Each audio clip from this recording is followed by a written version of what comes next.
So you may appear lucky, but the harder you work, the higher the chances of you being lucky. You have to bring that luck in hard work and integrity. You must keep your word, and when you're given responsibility, you do it to perfection.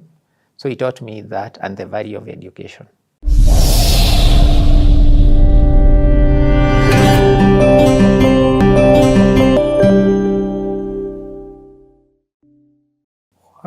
Wow. Okay. Yeah. So you come to Nairobi University? No, Kenyatta University. Kenyatta University. Yes. So, and it's your as you said, you traveled to Nairobi for further studies. Yes. How is that now like? Because you're now mixing with different tribes. It's a completely different environment from this Nyanyuki. Am I right? So, yes. So when we came from the high school, when we had the strike, when I was shifted the high school, I went to Onterere Boys. We went, that class, 8 people went to campus. Yeah. 5 of them ended up in Kenyatta University. So it was like a high school reunion. So 4 of us ended up doing biochemistry. So always together. So that's how it was a bit comfortable. And then we had the saving, had the raw minimum of help.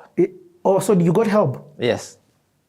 And what year do you go to campus? 2006 in August. Okay. Yeah. So help means, for somebody who doesn't know help, it means the government was paying for you. No, you're given that loan. Even now they get. Yes. So not only are you given that your fees are paid by the government, am I right? You're also given a stipend.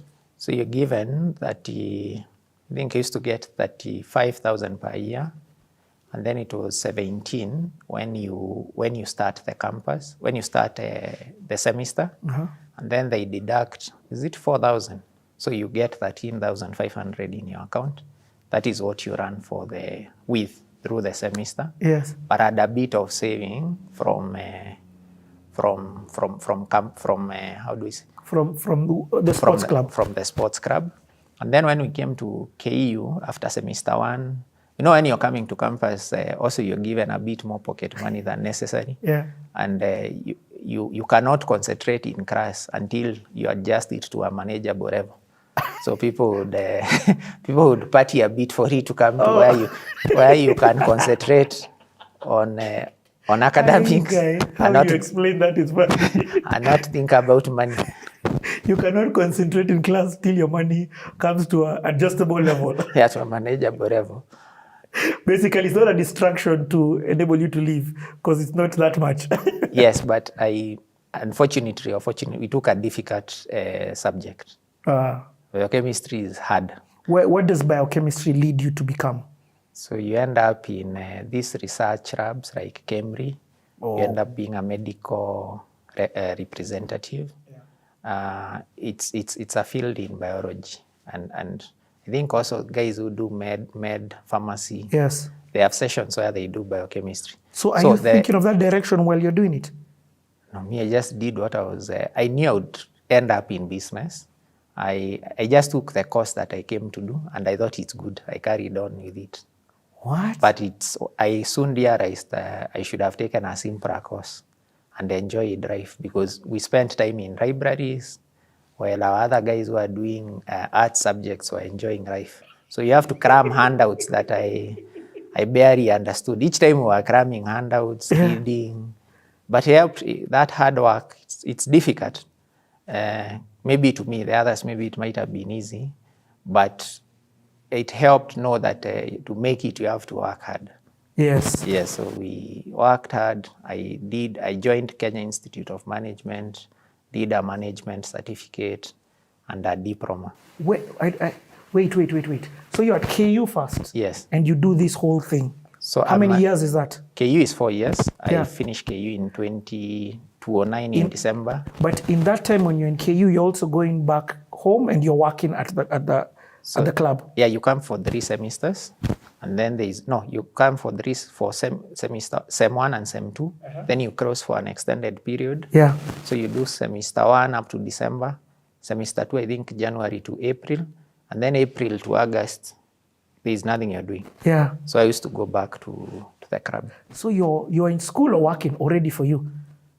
Yes, when I'm in school and getting a short-term engagements at the club, yes. when I'm on holiday. So when it's holiday time, I go back to Nanyuki. Wow. Yeah. Okay. And as you are, so in that time period, do you pursue this business? Do you start, you've got disposable income, unlike many other people. Yeah. Do you begin thinking of entrepreneurship at that time? No.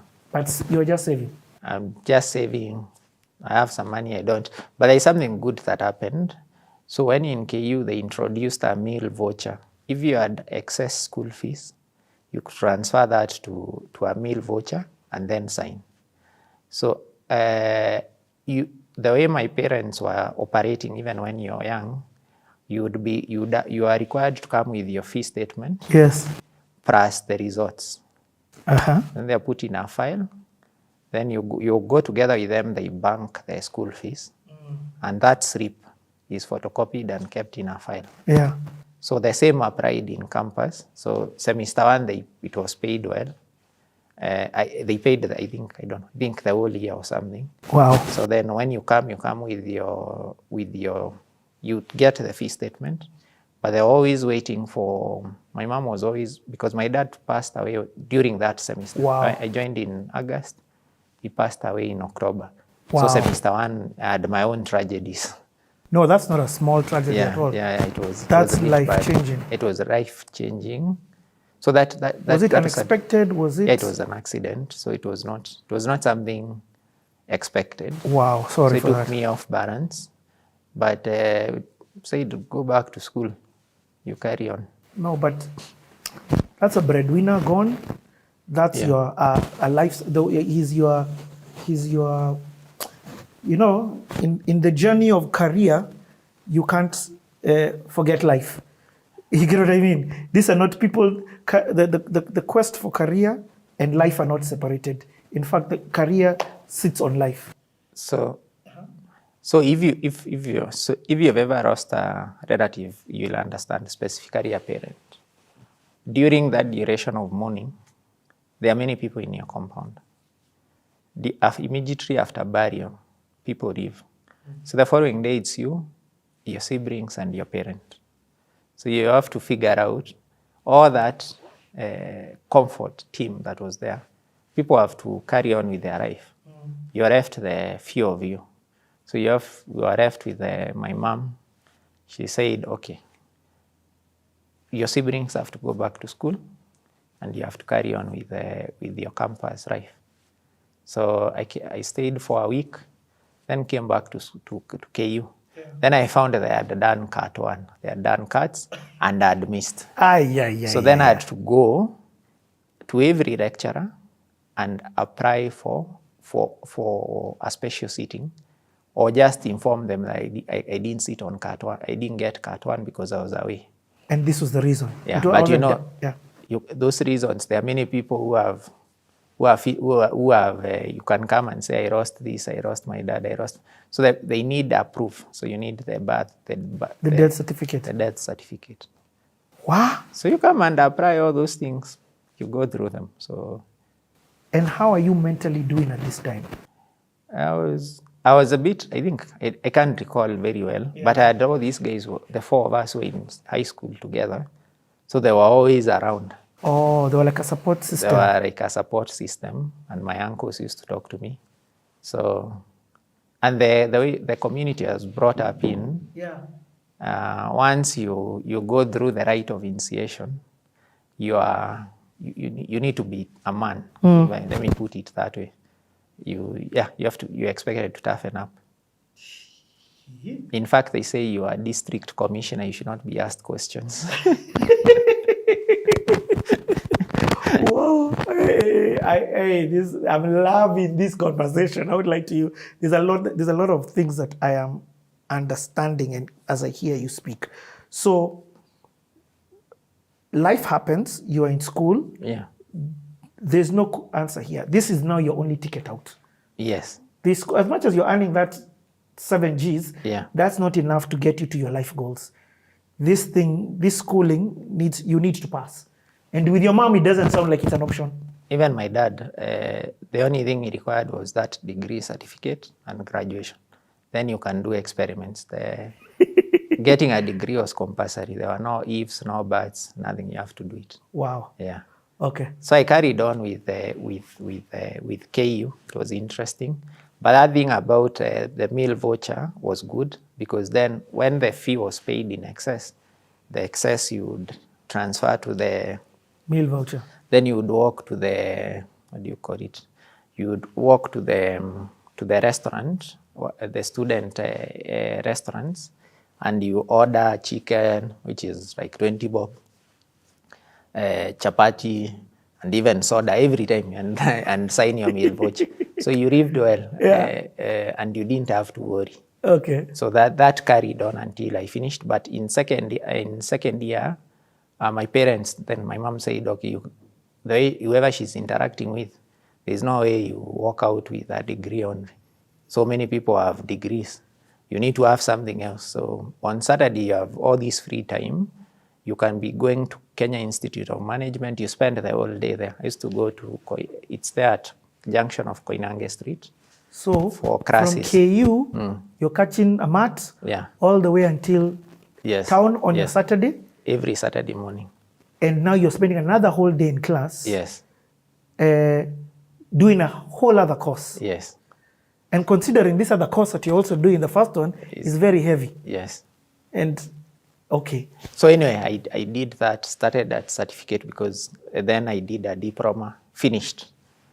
And then... but did you enjoy this? I enjoyed, because there I went, met people now who are working, who are doing it as part of part-time, and I made new friends. So I enjoyed it. And that was, I liked it. It was a bit of management, business, accounting. Yes. I liked it.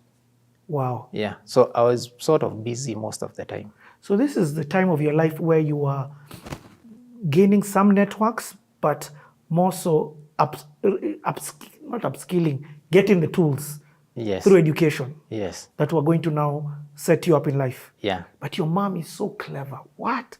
She understood that a degree means nothing. Yeah. Everybody's having it. Yeah. So how are you going to stand out from the rest?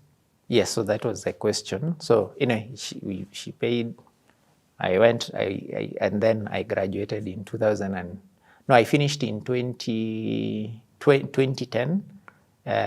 This one was a diploma, the Kenyan diploma. I finished somewhere in 2009. Okay. Yeah. Then, because I started at advanced certificate, then I did a diploma.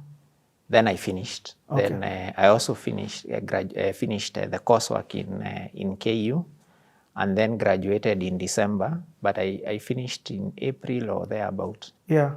Then. And when you finish, do you go back to the Sportsman? Yes, I go back to Nanyuki. And you're working there? Yes, when you're in KU, or anyone who comes to Nairobi for further studies, you finish for the year. Unless you have somewhere, 90% of the men, you go back to the village. And then you orient your life back. But you in the village, you're working? Yeah, so I went back to Nanyuki. Went back to the club. And then she got me an internship in Nairobi. Your mom now? Yes. Oh my God. Your mom is a superstar. This is the story of your mom, eh? It's parents, yes. So she got me an internship in Nairobi. And in between I had worked at HACO.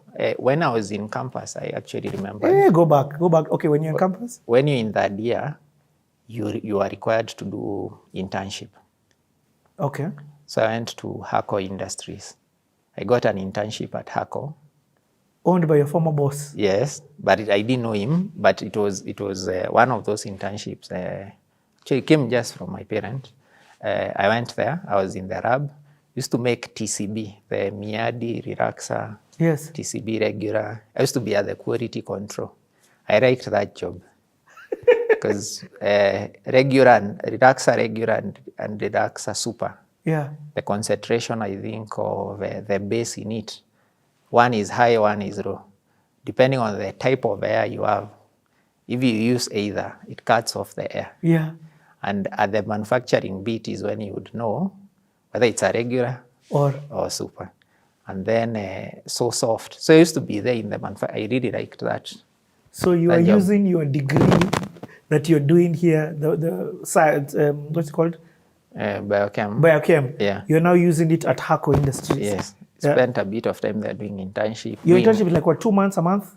No, it was maybe 4 months. It was quite I went there twice. But it's unpaid? No, it was paid. It was paid. I was paid some money. Okay. It was paid. It was a paid internship. Yeah. We did the initially and went back. Okay. But I liked that bit of doing Miadi, TCB, and doing the water guard, the thing you put in dirty water and then it clears. Yeah. And then people can drink. So I enjoyed it. And then I'd sworn when I graduate, I'll apply, come back, then be in that lab environment. So now, in an essence, you've decided, as much as you want to do business, you are enjoying this, and Yes. this is now the direction that you want your life to go after you finish school. Yes, but I didn't want the lab side. The guys who are doing sales had they had vehicles, the sales rep. That is the job I wanted. Okay, just for context, a lot of people from across the world watch CTA. Yeah. Explain to them Hako Industries, owned by the late Dr. Chris Kirubi. But when I was there, I didn't even know it. So it was Hako Industries is a FMCG company. Yes. They manufacture fast-moving consumer goods. Yeah, they manufacture products, and most of the products they manufacture are beauty products. So soft, Miadi. They were contract manufacturers of TCB. Then they created additional products. So all these air and beauty products. Yeah. Then it was Hako Tiger Brands. So I was in the quality assurance department that supported the manufacturing team when you're manufacturing any of those air products. Wow. Yeah. And where is it based, in industrial area? No, in Kasarani. Oh, in Kasarani? Yes. Okay, that's not too far from... It's not too far, but I'd gotten a place and I was staying there. Also, you've moved out of campus at this time by third year. When you're in third year, when you go for that long holiday, okay. So between April all the way to September, that is when I would do Who's the internship. paying your rent? Of course, I'm dependent on parents. They are paying. Yes. Okay. Yeah. I'm just trying to understand what your level of independence is at this time. Yeah, they're paying. No, I'm full dependent. You're full dependent. I'm full of. Yes. And actually, it's on your mom. Yes. It's on your mom. Yes. So when you go back, okay, I've understood your third year, you're doing this internship, you graduated fourth year. Yeah, I finished fourth year. And you now go back to Nanyuki. What year is this that you go back to Nanyuki? That's 2010. 2010. 2010, I go back to Nanyuki. Of course, I go to speak with my friend Patrick. I go back to the club. Patrick is your mentor, eh? Yes. Do you mentor people now? I think I do. Yes. Okay, I get a lot of people asking about mentorship. Just explain to me the posture, not for the mentor, for the mentee. Yes. How a lot of people want to be mentored, but what posture did you have that allowed Patrick to then keep pouring in you? So I would be given minutes to type. So because they are required on short notice, I'm just trying to recorrect. You needed to type fast. Because I discussed with him initially, and there was a computer and there was a program that trained people how to type. Yes. I'd done it. I think I was doing like 60 words per minute. Nice. I'd just trained myself to do it. So I used to do like 60 or maybe 40, something, the top speed of typing. So when things are required here on short notice, other than people doing like this, taking the whole day, I would be given. Yeah. So I would type things so fast. So when anything there is required, urgently, you see, for a club to run needs to have events. So they would be doing letters to corporates to sponsor golf. And then have now a calendar of events. So we would write to UAP, all these big companies. Yes. Now, you would tell me, dictate what a draft letter. I note it down, then I go type. Then we come review. Then now I got used to knowing how he thinks. I would write the first draft, then he would come and we change. So I think now doing some of those things. Yeah. Yeah. And what did he teach you? To work hard. There was nothing. So you may appear lucky, but the harder you work, the higher the chances of you being lucky. You have to bring that luck in hard work and integrity. You must keep your word, and when you're given responsibility, you do it to perfection. So he taught me that and the value of education. Wow. Yeah. That's powerful. Yeah. That's powerful. I love what you've said. There's something you've said there. The repetition of hard work increases your chance of luck. Yes. It's in that hard work that people know. These days I hear people saying work smart. Even to work smart, you must think hard of how to do that job easier. So that's part of hard work. So so you have to apply yourself a lot. In fact, let me ask a question before we move on. I hear people say work smart, but can hard work really be replaced? To me, Yeah. You have to work hard. I don't know how else it can be defined. Yes. Yeah, you have to work hard. Okay. Yeah. I also think so. Yeah. I also think that hard work is irreplaceable. Working smart just is an You can addition. work, even the hard workers are not dumb. Yes. They figure out how to do things, but then they apply themselves more. Yeah, yeah. I love that. Okay, so 2006 is where now you've gone back. Am I right? Or is it 2010. 2010 Yeah. is where you've gone back to Nyanyuki. Yes. You had done an internship at HACO. Yes. When we come back, the story continues.